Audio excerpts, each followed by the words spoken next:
Night டின்னருக்கு இட்லியும் தக்காளி கார சட்னி தான் வந்து ரெடி பண்ணிட்டு இருந்தேன். பசங்க வந்து கொஞ்சமாக சாதம் இருந்தது, சாதமும் அதுக்கப்புறம் இட்லியும் வச்சு சாப்பிட்டாங்க.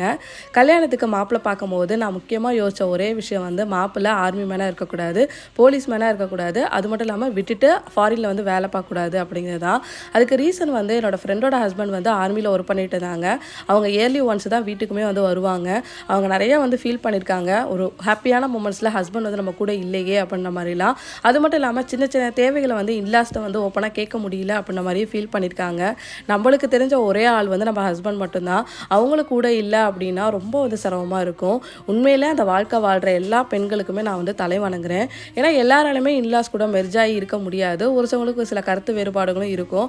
பட் அதையும் வந்து தாண்டி அவங்க இந்த மாதிரி தனியாக வாழ்கிறாங்க, அவங்களோட தேவைகள் எல்லாத்தையும் பூர்த்தி செஞ்சுக்கிறாங்க அப்படின்னா அதுக்கு உண்மையிலே வந்து பெரிய விஷயம்தான். இந்த லைஃப்பில் வந்து யாரெல்லாம் வந்து வாழ்ந்துட்டு இருக்கீங்க, உங்களோட ஃப்ரெண்ட்ஸ் அண்ட் ஃபேமிலி யாராவது இருக்காங்களா அப்படிங்கிறதே கீழே கமெண்ட் செக்ஷன்லேயே கூட வந்து ஷேர் பண்ணிக்கோங்க.